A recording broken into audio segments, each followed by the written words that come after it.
This year, our leadership decided that on these first Sundays of the month, when we pause to observe communion together, that we would also each month depart from the main series that is running throughout this year to give us the opportunity to bring special focus to a different topic. And so every first Sunday of the month throughout this year, we are going to be pressing pause and giving attention to a series focused upon what it means for us to be maturing followers of Jesus. And each month, we're determined this year to focus on a specific Christian practice that can play a key role in helping to shape us as men and women who are growing to become more like Jesus. This month, at all three of our sites today, members of our team are speaking on the topic of the practice of hospitality and the role that it can play in our lives as followers of Jesus. And as our leadership a number of years ago sat down to try to express what we think we mean when we talk about hospitality, we described it this way, that a maturing follower of Jesus has open eyes and a ready heart to welcome and include others. So I invite you, let's spend a few moments reflecting on that and what it might mean for us together during this time. I had a memorable conversation a number of years ago with a pastor of a South Sudanese congregation. He had been living in North America for 15 years, and he was serving a congregation that was entirely composed of refugees from South Sudan. And in the course of our conversation, in a moment of vulnerability, he shared with me his sense of surprise and disappointment that in 15 years of living in North America, that never once had he ever been invited into the home of a native North American family. He'd never been in a North American home. And this came as something of a surprise to him because he came from a culture that had a high view of hospitality, a readiness to welcome people into their home, to create space for them. And so as he was on that plane from Sudan to North America, he expected full well that he would be received into the homes of people like you and me. But here he was 15 years later, never having experienced this. If we pause to consider it, we can recognize that we live in a culture that sometimes makes it challenging for us to welcome others into our space in that way. I mean, let's be honest.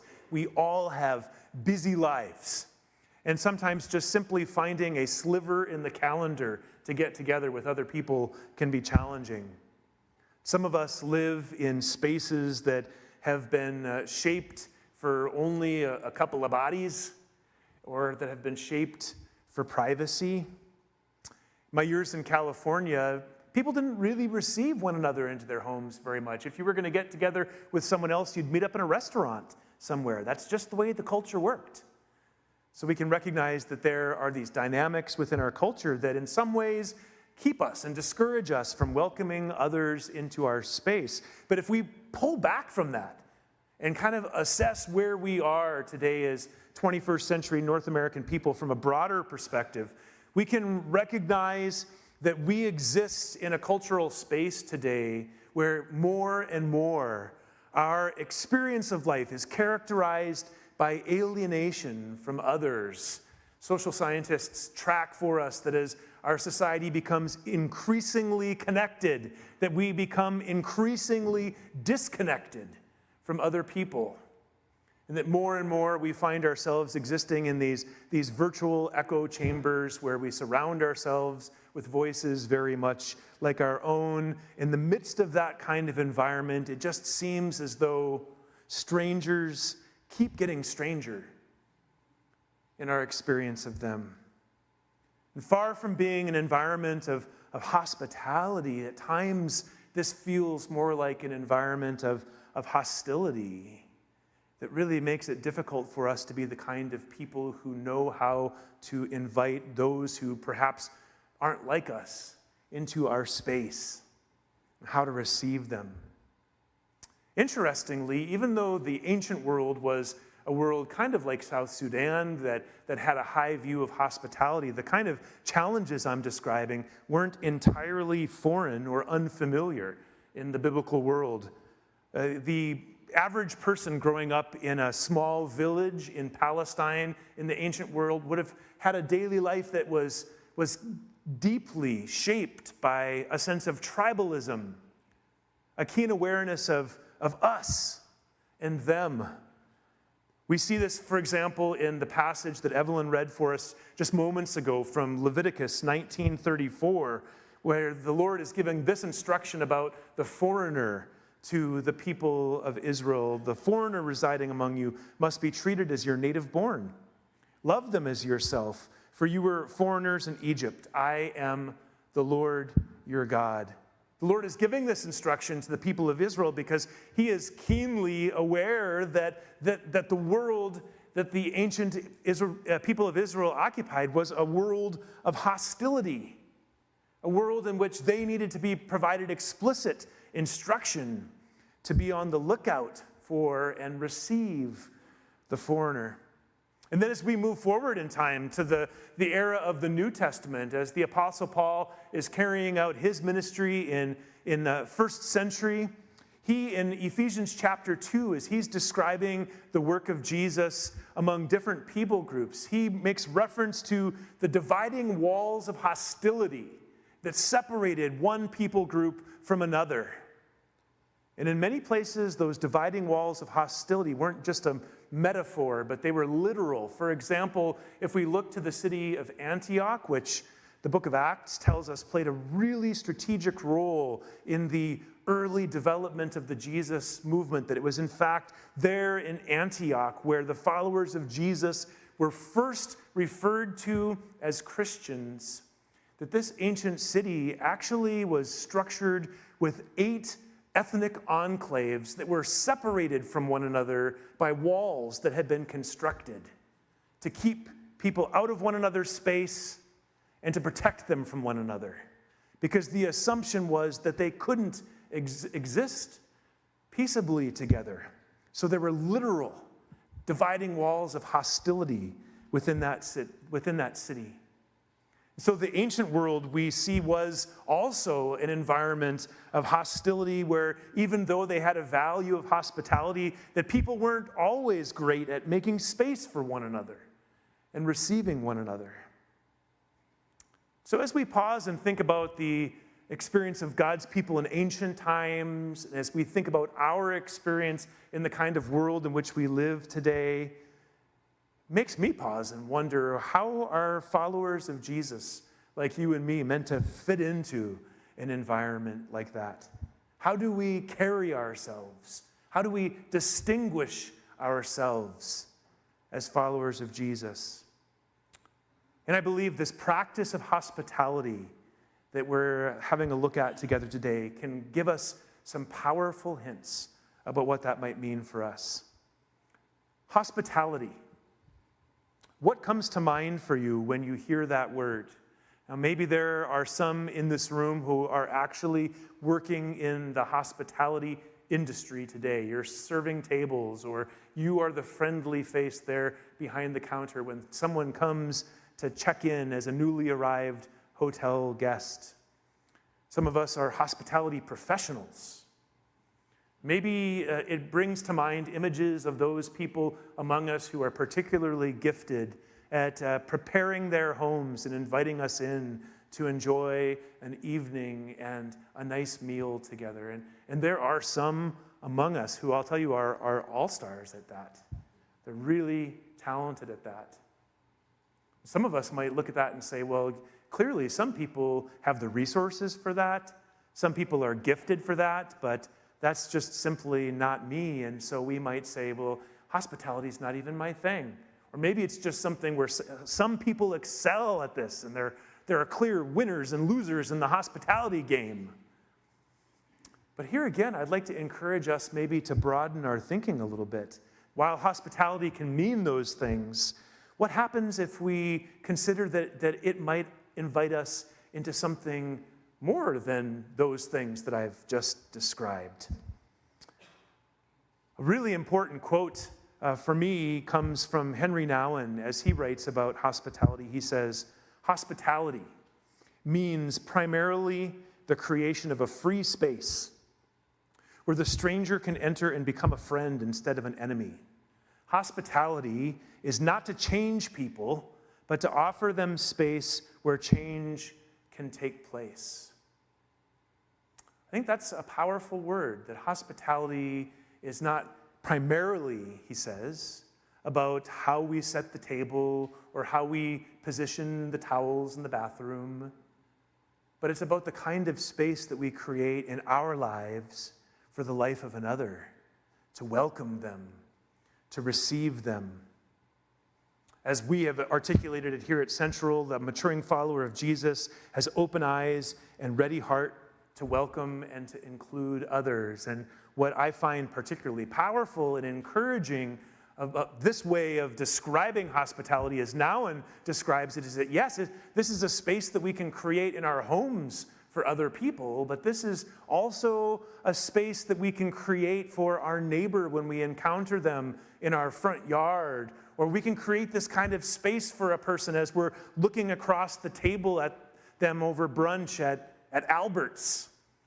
Or this is even a space that we can create for another person when we have a chance encounter with them in the frozen food aisle at the grocery store. It's about creating a free and welcoming space in which we have an encounter with another person and we receive them. We welcome them into our lives. So in an environment of unwelcome, however, like ours here in 21st century North America, where it's sometimes much easier to resist others than to receive them, how is that even possible for folks like you and me? And I would suggest today that it really begins with the transforming work that God desires to do in every one of our hearts and minds. And it really begins from the place of having an understanding and an experience of God's welcome of us. Christine Pohl is one of the most influential and important writers in recent decades to have written about the Christian practice of hospitality. And in her book on this subject, she says, a life of hospitality begins in worship, with a recognition of God's grace and generosity. Hospitality is not first a duty and responsibility. It is first a response of love and gratitude for God's love and welcome of us. Christine Pohl is telling us that I can be someone who receives others, who creates space of welcome in my life for others because I have experienced the transforming touch of God's welcome through the grace of Christ in my own life. We see God inviting his people into that kind of posture throughout the scriptural witness, Old Testament and New. That passage again in Leviticus 19:34, as the Lord is telling the people of Israel, be on the lookout for the foreigner among you. Receive them. Why? Because he says, remember when you were stuck back in Egypt? How I welcomed and I received you. And now I desire you to be the kind of community that would extend that kind of welcome to the stranger and foreigner among you as well. Or as we look into the New Testament and that word from Jesus that Evelyn read for us from Luke chapter 14, Jesus is at this banquet and he says to the host, when you give a luncheon or dinner, do not invite your friends, your brothers or sisters, your relatives, or your rich neighbors. If you do, they may invite you back, and so you will be repaid. But when you give a banquet, invite the poor, the crippled, the lame, the blind, and you will be blessed. Although they cannot repay you, you will be repaid at the resurrection of the righteous. And I think it's important for us to pause and to recognize that Jesus could extend this kind of challenge to his followers because this is who he himself was, his ministry among us. That in fact, this is the kind of God that our God is. The God who goes looking after the poor, the crippled, the lame, the blind. And I think we're aware that we are those people. that Jesus came to find us in our brokenness, in our bondage, in our blindness, to dispel the darkness and to fill our lives with his light. And now he invites us to be those who would go and create that space for others. Why? Because he's done that work in our lives first. So as we look to the life of the early church, those first inheritors of Jesus' vision, we can see that they got this. And that in the life that they shared together within the community of faith, that they exemplified a radical posture of welcome toward one another. There in Romans 12, as Evelyn read for us, Paul reminds the people of the early church, share with the Lord's people who are in need, practice hospitality. But we see them exemplifying this way of life together in the record that we have of the early church. Joel Green, who's an accomplished New Testament professor, as he's reflecting upon what we see happening in the early church, says that we see evidence of this radical new way of eating, drinking, and living together. One that transcends all natural and social divisions and that foreshadows what John, in his vision of the culmination of all things in Revelation, describes as the wedding supper of the Lamb, as people from every tribe and tongue and nation gather together around the table to celebrate the final victory in Jesus. The early church, they lived this way.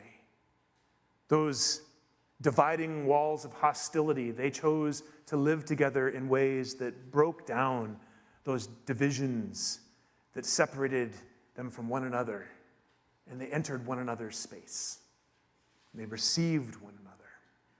But also, as we look to the early church, we can see that they exemplified a radical posture that was outward facing of welcoming the world around them as well. That call from Jesus there in Luke chapter 14 to go out in search of the poor and the crippled and the lame and the blind, we see evidence that the early church really got it and that they really went after the call of Jesus. For example, Aristides, who was a second century Christian apologist, in his writing about what was happening within the life of the Christian community of Athens at that time, says, "They never fail to help widows. They save orphans from those who would hurt them. If they have something, they give freely to the man who has nothing. If they see a stranger, they take him home and are happy as though he were a real brother." This was a community that was living in relation to the world with a radical posture of welcome. And historians tell us that it was precisely this that was one of the contributing factors that caused the church to look so different in relation to the world around it. The evidence that something different was up within the life of this community, something that contributed to people coming to faith in Jesus and the growth of the early church, because they lived into this radical posture of welcome. Now, as we maybe look at that through our 21st century Canadian eyes, we can recognize that some of what I've just described might seem so distant from the world in which we find ourselves today, so much so that it's hard to almost reach out and grasp onto something that feels practical to our lives as we live them today. Something maybe that, as that word that I've just used 2 times, the word radical, maybe this sounds really radical, like, whoa, that's really out there, that they lived in that way. But I want to suggest that it is possible for people like you and me to experience at least a measure of this within our own lives as well, as we allow our hearts and our minds to be transformed by God's welcome of us. And I would also suggest that if we invite that in our own lives, that it will enable us to tap into something that is truly radical, not just in the, whoa, that's really out there kind of way, but also in the sense of the word radical, bearing the meaning of going back to the root. That when we are people of hospitality, we are tapping into something that was part of the founding genius of the Christian movement, a way in which that very first generation of followers of Jesus distinguished themselves in this world and had impact by inviting others into their space and into their lives. So what would that mean, though, for us in the here and now, and what might that look like in our lives? And I want to just share with you one other quote from Christine Pohl that I find significant, that might help us to just pause and reflect on that question for a few moments. She says this: simultaneously costly and wonderfully rewarding, hospitality often involves small deaths and little resurrections. By God's grace, we can grow more willing, more eager to open the door to a needy neighbor, a weary sister or brother, a stranger in distress. Perhaps as we open that door more regularly, we will grow increasingly sensitive to the quiet knock of angels. In the midst of a life-giving practice, we too might catch glimpses of Jesus, who asks for our welcome and welcomes us home. So I want to just reflect briefly on two things that Christine Pohl says in this quote. First of all, she says that hospitality might require of us some small deaths. As we think about creating welcoming space for others in our lives, what are some of those small deaths that we might need to be willing to surrender for the sake of another? Well, perhaps there's the willingness to put to death that sense of time and comfort that I cling to and that I find so valuable. For some of us, if we're contemplating inviting people literally into our homes, into our spaces, we might need to surrender and be willing to put to death that pressure that we put upon ourselves, that inclination that things have to be just so in order to invite others into our spaces. That things have to be staged impeccably. I was reflecting with a member of staff this week about the insidious influence of Good Housekeeping magazine in this regard. And he said, oh, it's much worse than that. We have Instagram, where everything is so carefully staged and curated, manicured. One of the things perhaps that we need to be willing to let go of is the impression management of all of that. Perhaps we need to be willing to put to death a sense of control, our plan, our preparation. A number of years ago, I was invited into an evening in a home that I believe in my very being was well-intentioned, but as the evening unfolded, everything was so carefully and highly orchestrated that it began to be apparent that the preparations that had been made, the plan that was in place, was in fact the point of the evening. It was kind of like, ooh, the clock chimes 8:15, time for icebreaker game. 8:20, everyone now must eat mixed nuts, And in the midst of the unfolding of this highly controlled and curated plan, it was as though something was lost in the equation. That free space that Nouwen is talking about for a truly human encounter to take place. Perhaps we must be willing to surrender our need to control, our need to curate an image. As I was reflecting upon this, I was thinking about that New Testament verse that talks about having the form of godliness but denying its power. If we're not careful, we can have the form of hospitality but deny its true power, which is its ability to facilitate this genuinely human connection between us and another. As Nouwen says, it's about creating a space where a person can enter into freedom, where welcome can occur, where there's room for us to hear the story of another, to share from our own story. Nouwen says that it's not about changing a person, but creating the conditions within which change can occur. And perhaps we can discover how this person's story and how my story are bound up in the redemptive story of God. It's about a willingness to share not only of our resources, but of our very lives. As Paul says in 1 Thessalonians 2:8, we cared for you. Because we loved you so much, we were delighted to share with you not only the gospel of God, but our lives as well. What if truly creating hospitable space for another is willingness to even invite them into the aspects of our life that are unpolished and untidy, that we can genuinely share our lives with one another. A number of years ago, I had the privilege of spending some time with a family that had moved into an inner city neighborhood in south central Los Angeles, a really challenging environment where they had moved into this neighborhood to invest in that neighborhood and for their home to be a base of operation in which to engage in mission with this neighborhood that was populated predominantly with Salvadoran refugees. And one of the things that struck me was that every evening, this family, mom and dad and their kids, would set an extra place at the table with the assumption that there likely would be someone who would come to join them.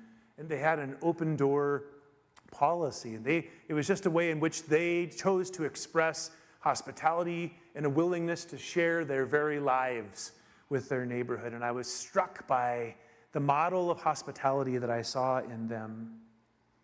Now, for some of us, we might say, well, that doesn't sound practical at all. If you know my life. In fact, some of us might be saying, but yeah, have you seen the price of vegetable and meat lately? And so one of the things perhaps that we need to be willing to die to is this all or nothing way of thinking about hospitality, as though it needs to be this one thing or nothing at all. Because as I said earlier, if Nouwen is right, if it's about the kind of space we create for receiving and welcoming another person, we can do this out there in our front yard. We can do this with the person in the cubicle next to you in your workplace. We can do this here on Sunday morning. And yes, we can do this in the frozen food aisle at Safeway as I encounter that person. And there, for those moments, I create this bubble, this force field of welcome that this person can step into and be received and seen and known. And for a genuine encounter to happen between a follower of Jesus and a person who needs to experience welcome. But Nouwen says that there's also to be found, when we practice hospitality, little resurrections. These little discoveries. As we extend hospitality to others, we discover that it's not actually just about giving, but it's also about receiving. The writer of Hebrews reflects on this in that passage that we heard from a bit ago, where he says, "Do not forget to show hospitality to strangers, for by doing so, some people have shown hospitality to angels without knowing it." Whether or not at the end of the day, when we extend hospitality to another person, we walk away suspecting, well, that might have been an angel encounter. We can, if we allow ourselves to walk away realizing that that person was a gift to me, and that there was something that I received from their story that blessed and enriched my life. And I was even able to recognize the presence of Jesus there within that encounter. When we extend hospitality, it isn't just about the little deaths, but about the richness of the little resurrections that we can encounter along the way as well. As Ian shared with us, in just a moment, we're going to invite our elementary age kids to come back in, and we're going to observe the Lord's table together. And it is for us a reminder of this reality that Jesus was the one who invited us to the table first. in himself. That the call of Jesus in our lives is a call of welcome. And as we experience his transforming work in our hearts and in our minds, that it enables us to be those who create welcoming space for others as well.